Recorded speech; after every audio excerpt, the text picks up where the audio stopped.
ఏమైంది దాత్రి?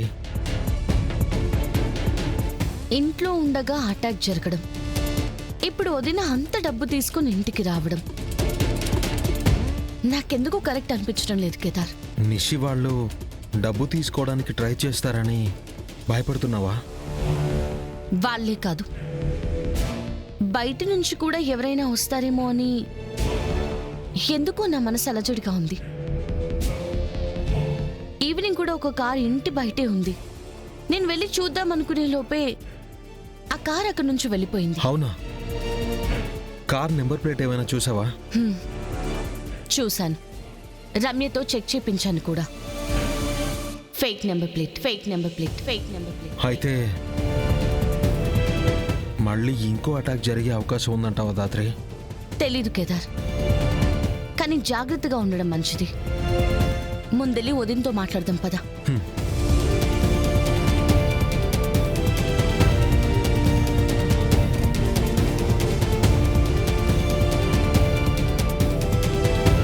వదినా,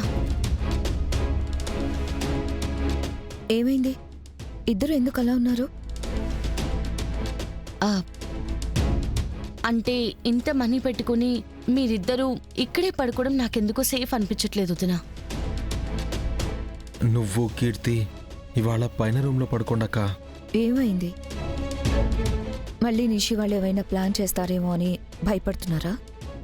ఇంట్లో వాళ్ళు ఏదో చేస్తారని కాదు వదినా. మీరు మనీ డ్రా చేయడం మన అకౌంట్స్ టీమ్ దగ్గర నుంచి బ్యాంక్ వాళ్ళ వరకు అందరికీ తెలుసు కదా. ఎవరాశ ఎప్పుడు ఎలా మారుతుందో మనకు తెలీదు. ఏదైనా జరిగాక బాధపడడం కంటే ముందే కొంచెం జాగ్రత్త పడడం మంచిది కదా అని మిమ్మల్ని వేరే రూమ్లో పడుకోమని చెప్తున్నాను. సరే, బ్యాగ్ తీసుకొని వస్తాను. రా లే,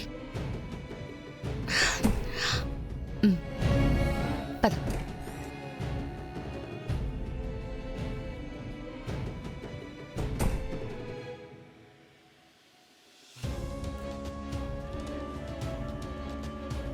పదండి వదినా.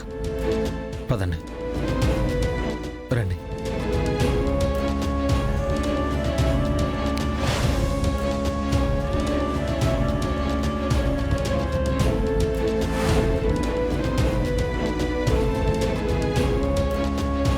అలా జగదాత్రి చెప్పడంతో నేను కీర్తిని తీసుకుని వాళ్ళ గదిలోకి వెళ్ళాను బాబాయ్.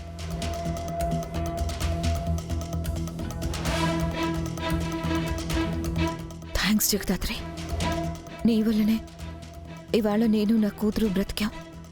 లేదంటే ఆ దొంగల చేతిలో. వదినా, ఏంటా మాటలు? ఇప్పుడేం కాలేదు కదా. అయినా అంత కరెక్ట్గా మీకెట్ట అనుమానం వచ్చుండదమ్మి? అనుమానం ఏం రాలేదు పిన్ని, అనిపించింది. వెంటనే అక్కకి చెప్పాం. ఇలా ఇంట్లోకి వచ్చి చంపి మరీ డబ్బులు తీసుకెళ్తారని మేము అనుకోలేదు.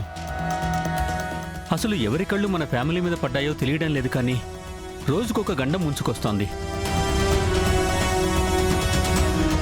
అసలు మనింటి గురించి అంతా తెలిసినట్టు ఎవ్వరికంటా పడకుండా కెమెరాలు కూడా దొరకకుండా వచ్చెళ్తున్నారంటే నాకేం అర్థం కావట్లేదు నాన్న.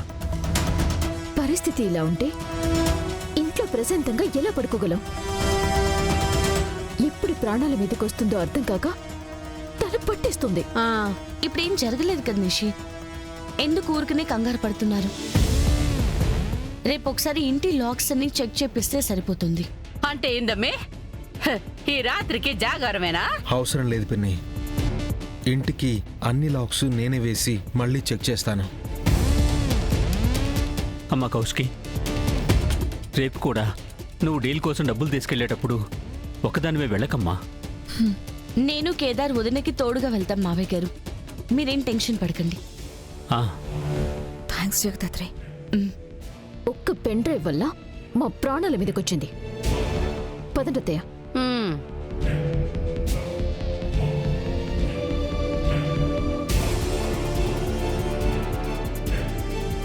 రూమ్ని పొద్దున్నే క్లీన్ చేపిద్దామమ్మా. పదండి, మీరు ఆ రూమ్లో పడుకుందరు గాని. పదండి రా కీర్తి. రామ్మా.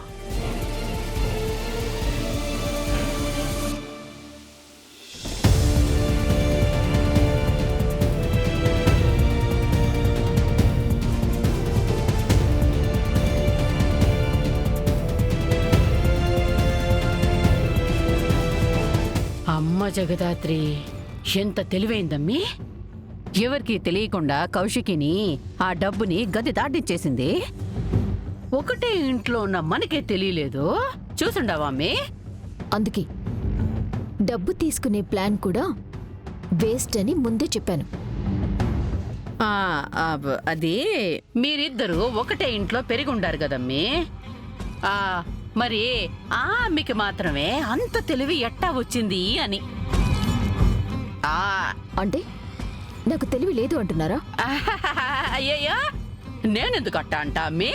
ఆ అమ్మికి ఎక్కువ తెలివి ఎట్టా వచ్చిందా అని నా అనుమానం అంతే.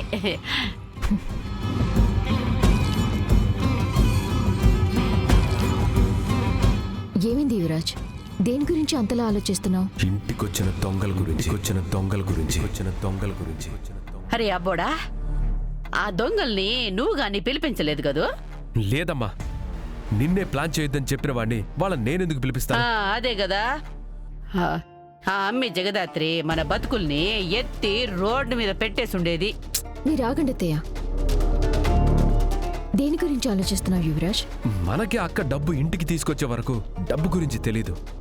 అలాంటిది డబ్బు గురించి తెలుసుకొని ప్లాన్ చేసి మన ఇంటి మీదకి ఎలా వచ్చారని ఆలోచిస్తున్నాను. ఎందుకంటే వాళ్ళొచ్చింది డబ్బు కోసం కాదు కేదార్, వదిన్ని చంపడానికి వచ్చారు.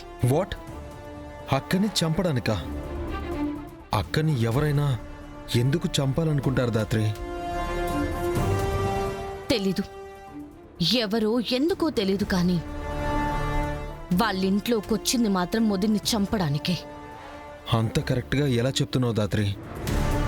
10 కోట్లు డబ్బు గురించి తెలుసుకుని అటాక్ చేసి ఉండొచ్చు కదా. డబ్బు కోసం వచ్చిన వాడే అయితే డబ్బు కోసం వెతికేవాడు, కానీ పడుకున్న వదిన మీద అటాక్ చేయాలని చూసేవాడు కాదు కదా. రూమ్ చెక్ చేసిన ఆనవాళ్ళు లేవు, కబోర్డ్స్ టచ్ కూడా చేయలేదు.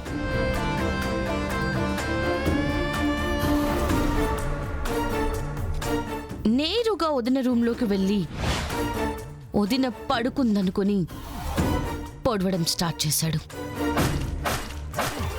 బెడ్ మీద అక్క లేదని తెలుసుకుని పారిపోయాడు. అవును, వదినకి మీనని కనిపించడం, ఎంగేజ్మెంట్లో మావయ్య గారిని చంపాలని చూడడం,